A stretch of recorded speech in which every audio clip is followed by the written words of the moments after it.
Hi everyone, welcome to this very special episode of Menopause Conversations. I'm Amantha King, I'm a performance coach and menopause coach, and I am delighted to have my guest here, hot off the wheels of the amazing documentary a few well, it's going to be a couple of weeks ago now. It's Dr. Annice Mukherjee. Hello Dr. Annice, how are you? Hello, I'm good, thank you. I'm good. Yeah, great. Lovely to have you here. So let me tell you a little bit about Dr. Annice. Dr. Annice is one of the top hormone consultants in the UK. She's been practicing for over 30 years and she's an endocrinologist. Dr. Annice, tell people watching, what is an endocrinologist? So an endocrinologist essentially is a medical consultant specialist, so hospital specialist who specialises in all things to do with hormones. So people will be aware of diabetes. So there are lots of endocrinologists who specialise in diabetes. I'm one of the smaller group of specialists in endocrinology that specialises in all the other hormones, including, menopause. So, ovary, testes, adrenal glands, brain hormones, gut hormones, thyroid, all of that. But I have a particular interest in women's health and menopause.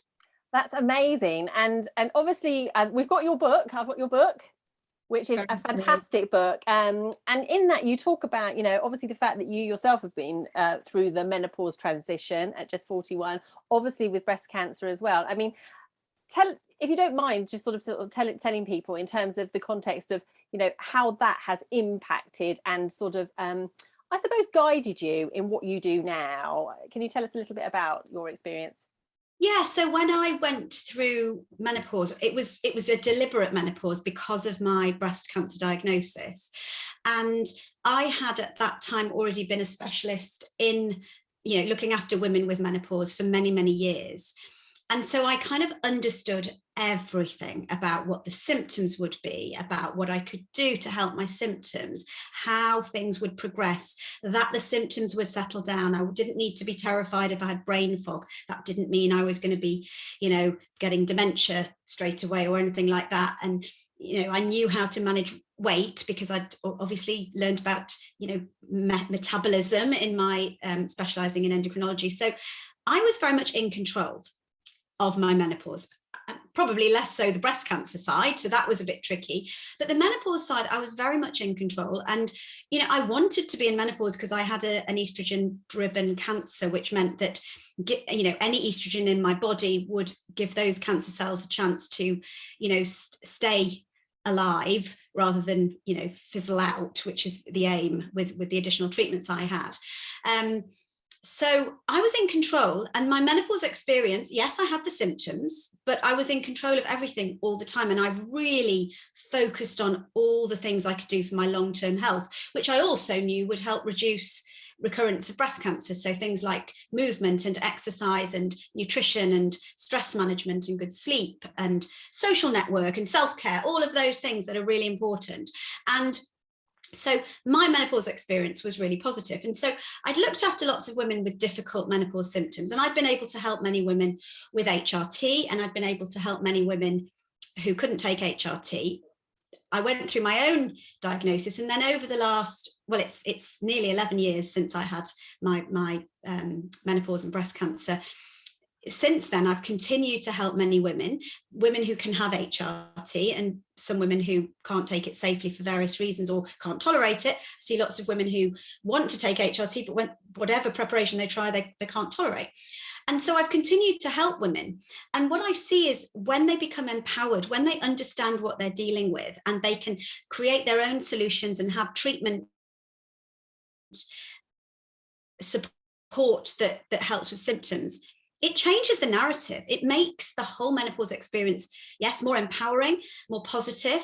And that's my ultimate aim. And that was really why I wrote my book, because I just wanted women to understand what they were going through and not be terrified, but be empowered to know what to do, to take control, to take back control if they'd lost it. The idea is to never lose control. So the idea is to seamlessly have this menopause experience, but then reap the rewards of the advantages of going through menopause in the 21st century today. Men respect menopause today. We're in the workplace. We can continue our careers. you know, we can have social networks. There's no stigma now, or at least it's going in the right direction. And we can talk about it openly on the TV. It's amazing. Couldn't do that even 10 years ago. So there are, you know, I use the term menopause as a great opportunity. And I think people go, well, it doesn't feel like an opportunity when you're struggling. But, you know, it is, because we have so many years ahead of us post-menopause, whether we take HRT or not, and we've got to make the most of it. So essentially, the reason I'm in the social media space is I just wanted to kind of inform and help as many women as possible. And when I see women in my clinics, I can help those women a lot. And I think I can have a bigger ripple effect if I can talk, you know, like to people like you on here, and for people to see my book and read my book, and for to see what I'm talking about on Instagram. Because I think if we keep it negative and keep talking about menopause as a catastrophe, that isn't taking us where we need to be. And it doesn't have to be a catastrophe. And I'm proof of that. Yeah, absolutely. I mean, gosh, that's just fantastic. That's fantastic, isn't it? We need to send you in some digital format to every woman that's going through this, because I think that would make her go, okay, no, I'm up for it. I'm up for this. Microchip. Yes, let's do something. There's got to be someone out there who can do that. But that's almost, honestly, that's how I felt. I felt so alone and feeling like, you know, where's my fairy godmother? Shouldn't she be turning up right now to help me understand that this isn't the end, although it felt like the end. And even, you know, the documentaries are great, aren't they? They're helpful, but they are a 1 hour snapshot in time. And we were talking a little bit before, weren't we, to say that, you know, I mean, historically, menopause has been, we go from technicolor in our life to grey. You know, menopause is this grey period in our life. I think the danger is possibly in the last period of time, we've gone from grey now to even that shade of black, which is that actually the doom and gloom of it all. We're rather than focusing on what is possible, we're sort of landing on some terrible statistics. We know that, you know, the rates of suicide, we know all of that. But actually, what can we do to limit all of that? What can we do rather than landing and concentrating on those figures? Because it's those headlines that are uppermost in people's minds. And this is why you are such an inspirational guest, because you talk about what's possible. I love watching your Instagram. I saw you in the gym, I think, at some point over the weekend, and you were giving it your all. And then that's brilliant, because women need to see that is possible, rather than latching onto, okay, if you don't get your testosterone, your muscles aren't as strong. It's like, what can we do? What agency can we give to women? So when you think about that, and when you sort of see the women, you know, what can we really give as take homes from today that they could be doing for themselves to give them that agency? Yeah, well, first of all, with the TV and the media and the press, all of the headlines, they are snapshots, and it has actually been important to kind of give those major sort of shocking headlines in order to you know, get the attention of the NHS and you know, the healthcare professionals, to understand that women do need to be listened to, and when they've got symptoms, HRT can really help, along with a range of strategies. So I think it's brilliant that we've got the airtime to, you know, talking about menopause. But it is true that you know, it isn't every woman who has the most severe worst case scenario. And if younger women are constantly seeing negative stereotypes, it kind of makes them more fearful of menopause. And then when they start to get symptoms, you can become hypervigilant. The symptoms can be worse. And if you're going through other things and you think menopause is going to be a terrible thing, you know, it isn't a good narrative to be going into, really. And it doesn't have to be like that. And sorry, I'm going to answer your question in a minute, I promise. I'm not being like a politician. When I talk about my own case, when I was younger, women have a tough time. Teenage, you know, girls and boys have you know, it's life is tough today. It's not just menopausal women that find it tough. Everyone does. And I have to say, when I was younger, you know, I had a very challenging career. I had to do lots of medical research, do my own calls. I did 100+ hours a week when I was a junior doctor. I then had to navigate having young kids, going, you know, childcare, writing up my thesis, you know, working all hours, not having time for self-care when I was younger, and, you know, just being very busy and perhaps not really taking as much care as I should have done of myself. And actually, well, I went through menopause early. I went through a breast cancer diagnosis. I kind of knew that I had to look after myself. It was almost a bit like a gift in a way. But the reason I'm saying that is because now my quality of life now is better than it's been my entire adult life, because I can do all the things that make me feel good. I can, spend time with my friends, have my social network, spend quality time with family, have lovely nutrition. I understand nutrition, so I know about good food, and the importance of movement and finding the exercise that you enjoy and making it make you feel great. All of those things are really good. So in terms of what women can do for themselves, find out what menopause is, but get the facts. Don't look at the worst case scenarios, because the majority of women do not have a worst case scenario. About 1 in 4 women will experience severe symptoms, but that, in my clinical experience, is often on the back of having a really complicated life, and it's not your fault.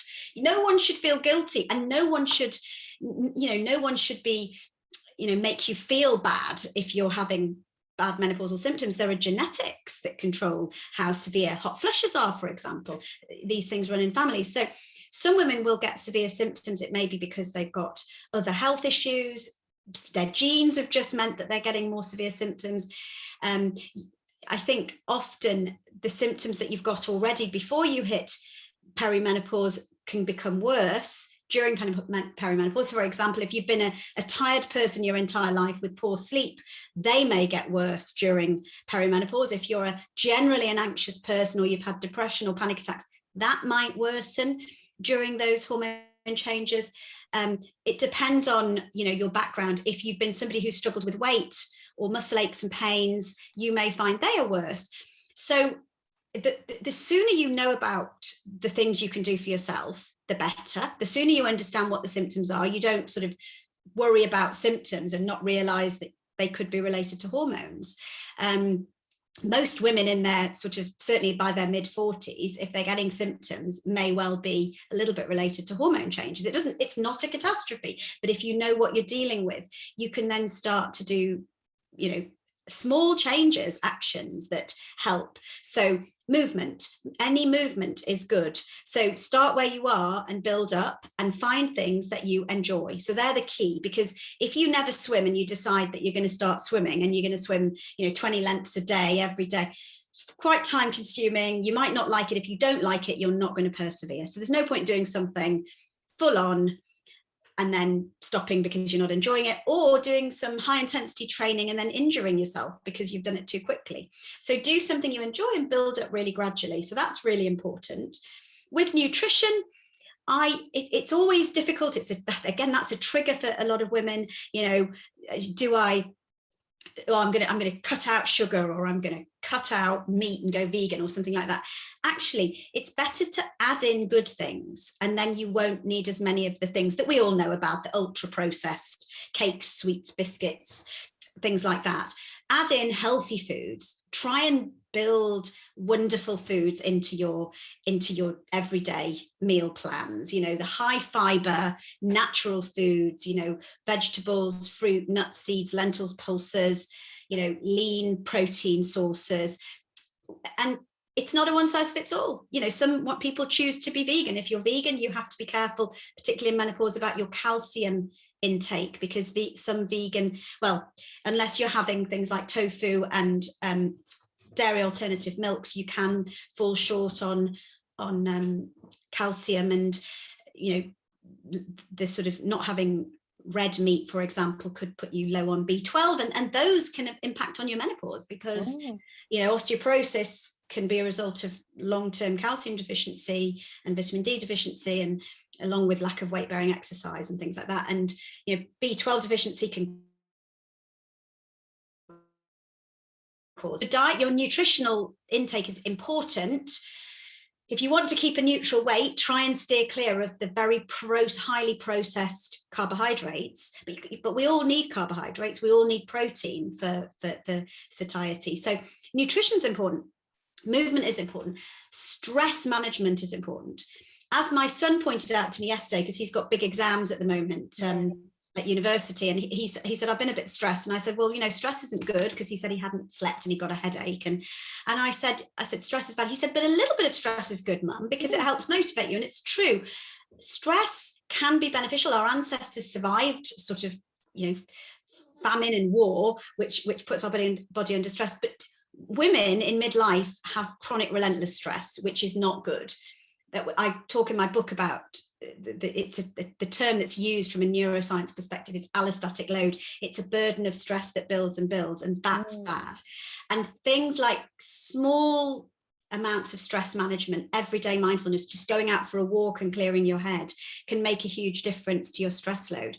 Too much stress makes you crave carbs. Then you eat loads of carbs, then you feel guilty, and it's a vicious cycle. So, you know, if you're less stressed, you won't crave the bad things, and then you won't want to beat yourself up about it. And on that, you know, self-care is really important. So if you do have a really stressful day, and then you do reach for the, you know, the pizza or the biscuits or whatever, you know, rather than saying, I can't believe I've done that, everything's gone wrong, it's my diet's gone to pot, you should just think, well, look at me, I'm obviously under a lot of stress, I've gone for the sugar or the you know, the processed carbs, because I'm stressed. You know, I need to look at what that stress was and change that going forward. All those little things that a lot of issues around stress come from lack of self-care in midlife women. You know, wow. Sorry, I'm going on. I could go on forever, couldn't I? No, it's your passion and enthusiasm. It's brilliant. So what I noted down there for my show notes, where it's about movement, you know, finding the things that you enjoy, that you can stay consistent with, and, you know, keep doing those. Nutrition, about adding in the good stuff, you know, and maybe, you know, taking a look at, you know, what you can adapt, when you can adapt, but to have that caution if you're looking to change to something like veganism or vegetarianism, and it's not something you've done all your life, just to be mindful of the impact about your calcium, your B12, your vitamin D. Stress management, I'm talking about that every day, Dr. Annice, and you're absolutely right. You know, when we think about HRT, some might be forgiven it's the magic fix that's going to make it all better. Well, it's not, unless you definitely get your stress under control, because we always do make some of our hormones, don't we, throughout our life. We will always have some residual amount there, but if we're stressed, you can forget it. That's gone. So your HRT that you're supplementing with will be at a lower level. And self-care, my goodness, that is the biggie, isn't it? And women particularly are terrible, aren't they, at prioritizing themselves, you know, whether that's because we watched our mums sort of carry on and, you know, keep calm and carry on, and culturally there might be those sorts of things, but actually self-care is really the foundation to this, isn't it? If you have that belief that I'm important enough, you'll put some time aside to look after these things. So that is really, really important, because what would that enable us to do? And I know we talked offline a little bit about that passion, you know, because let's rewrite the narrative on midlife and menopause, shall we? Yeah. You've obviously written a book, you know, I know you'll have a view on this. You know, what ought menopause be like? It's considering we're going to spend at least a third of our lifetime in this glorious phase.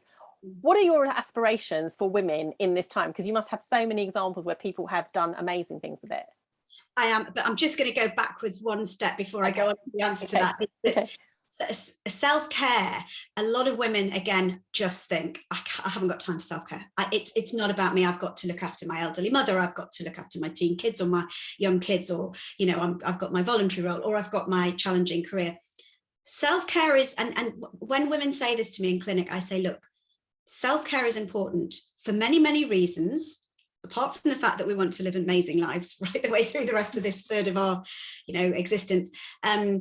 It's hugely important, because if we don't look after ourselves, we do end up in a heap on the floor, you know, not literally, but we do end up suffering, and that negatively impacts those around us that we're trying to protect. So it's a false economy neglecting yourself. It is a complete false economy, because if you are happy and contented and healthy and well, that is positive for your kids, for your elderly parents you're trying to look after, for your employers, for your partner, you know, all of those around you, your friends. So it is, self-care isn't not being selfish. It's actually being selfless. and it's like an investment in your future, basically. So what do we want to do? We want to live our lives. I mean, it's just today in the world, women are liberated so you might, well, a lot of women will say, I don't feel it because I've got symptoms, but actually we're more liberated. We're able to do more things than ever before. We are respected. We should be a part in the workplace, in society. Yes, there's probably still some inequalities around, and we are constantly striving to change that. And even 10, 20 years ago, menopause was a taboo topic in conversation in society, in the workplace, even in clinics, in doctors' clinics. Women didn't really talk about, various different sensitive issues. Now anything goes. We can talk about anything. I think we all accept that in the UK. After Davina's documentary, we can talk about these things. We can shout about if there's inequality in the workplace, and we can, demand that is addressed. And I think that is really, really important. But isn't that fantastic where we are now? And so what I really want to see more of, which I don't think we're there yet, is parity in leadership. We need women who are amazing. They've spent that. Women are ahead of boys in school. They're ahead of boys in university, and they're ahead of boys in early careers. They build up huge amounts of knowledge and experience and wisdom. And in the workplace, then many disappear. And in senior leadership in all fields, leadership is men. Our world is led by men, and we need, so whoever's listening, you got to get your menopause sorted, because I want you in leadership. I want you leading the country, because women have such a huge amount to bring, a huge amount of wisdom to bring to the world. And we know that economies thrive better where there's more parity and gender parity in leadership. So we need that. But apart from that, it's like, well, I can talk about my own things, but going on your girls' trips and social network is really, really important for all of us as we get older. And we can have our social networks. We can meet our friends socially. We can go away as long as it's not the pandemic, we can go on trips and enjoy ourselves. We can make new, we can do new hobbies. We can try new skills. What is stopping us? Nothing. And actually, we know that things like dementia, which is often talked about in old age, dementia is impacted hugely on environmental factors and lifestyle. So exercise reduces dementia rate if you exercise and move. If you stimulate your brain, and one of the things is trying new things. So you can go, I want to do paragliding. I was going to do it on the recent holiday, but actually they were booked up, so we couldn't. But I'm going to do it in the summer.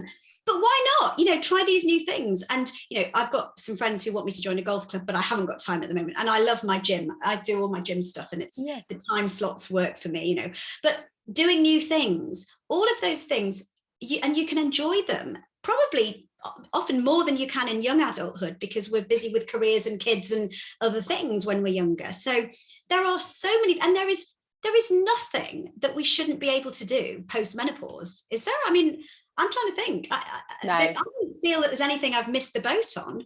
I mean, if next week I decide I want to go on lots of, I'd like to do more yoga and retreats and things like that, why not? I don't think there's any reason. So really, when you say what have we got to look forward to? Everything, anything we want. There is nothing out of bounds.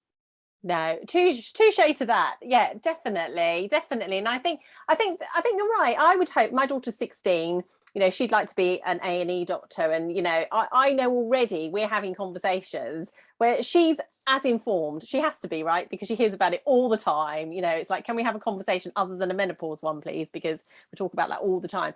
But the reality is, going into it more informed, knowing about your mother's history, knowing what could prop up for you, knowing about your DNA profile, knowing about what's good for you, knowing that actually, if you don't deal with stuff that could crop up for you as a stressor later in life, it's about considering all of these things, but not being controlled by them. I think that's what I've heard from you today. It's about, be aware, but don't be overly aware. Don't let it stop you doing stuff.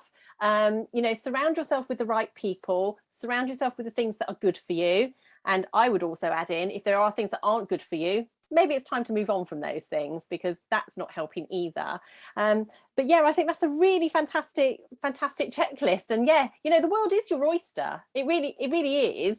It's just about you feeling like you can go get your oysters, go catch some oysters, you know, and make what you want with them. So I just wanted to ask you, what has been the gift that you see as your own menopause transition? Because if we're going to do this justice, it needs to be, what have you gained from it that you really value? The biggest thing for me has been movement and exercise, because when I was younger, I did have a very active job as a junior doctor. And then as I got more senior, it was more sitting down, which many of us experience. And I was sedentary a lot of the time. The kids were young and I was working, sitting in clinics and things. And then I got a bit of a back problem and started yoga. But then after my breast cancer diagnosis and when I went into menopause, I just knew that movement and exercise was just going to tick so many boxes in terms of my long-term health. It's huge. If exercise was a pill, it would be a bestseller in the pharmaceutical market, because it just has so many absolutely 100% proven health benefits. So I've built up, and I just love moving. And I found the things that work for me, and that's not the same as for everybody. But if you find what works for you, it sets you alight. It gives you all the sort of endorphins that people talk about that make you feel, you finish the session and you just think, I didn't feel great before that session, but I feel great now. I feel like I could do anything. And so for me, it's exercise, and I am going to be moving into however long I live. I'm going to be moving a lot. And if you keep moving, you reduce the risk of frailty, you reduce the risk of falls, you strengthen your bones. So you're reducing the risk of osteoporotic fractures later, because weight-bearing exercise is huge for that. With movement regularly every day, you're stress managing. With movement every day, if you're constant with it, you're less likely to get injury. Movement regularly through the day also reduces the rate of it reduces high blood pressure, diabetes, depression, cardiovascular disease. It reduces the risk of many different cancers, both primary and secondary. So it's just everything for me, and I love it. And I try my best with everything else as well, but I really love my exercise. Well, I couldn't think of a better place to finish then. I think it's loud and clear. If you're going to do one thing, move. Yes. Move, definitely. Oh, that's brilliant. Thank you so much, Dr. Annice. But before we finish, can you tell people how they can get more of you? Because I'm pretty sure your energy will attract so many people. It has done it already, but how can people be in touch with you, and how can they know more about you? Okay, so I'm on social media. I'm on Twitter, and I am on Facebook and Instagram as well. Instagram's probably the place I do the most posts, on general topics. I have a website that has a bit more information about hormone facts and about where I work, because I obviously have a full-time clinical job as well doing endocrinology, but I work in the private sector at the moment only. So that's probably, they're probably the best places to find me on social media. Yeah, and absolutely. And actually, if you want to know even more about those hot tips, I've got it. I've got a copy. You've even got your own book. That's brilliant. Somebody asked me to get it for them. So yeah, so my book so the reason I wrote my book, just to finish, is that I know that everyone can't come and see me in my clinics, and I want to have women to feel empowered and understand what to do, what they can do for themselves. Because yes, you can get prescriptions for HRT from your doctor, and for most women that's a really good part of the whole jigsaw. It really is. But all of these things that we've talked about will help your HRT work better for you, and they will help your long-term health hugely. Many women come to me on HRT, they're not finding it's benefiting, and when we add in all these additional factors and approaches, then they get it and they feel really good. So my book has all it's sort of, you don't have to read the whole book. You can select a chapter that is relevant, like sleep issues or fatigue or how do I start exercise or weight management, and just go to the chapter that's relevant. So I would strongly recommend that people try and have a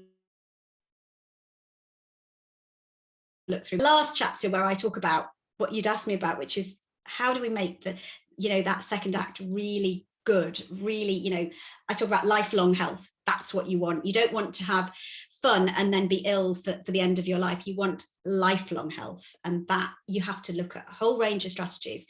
but it can be achieved.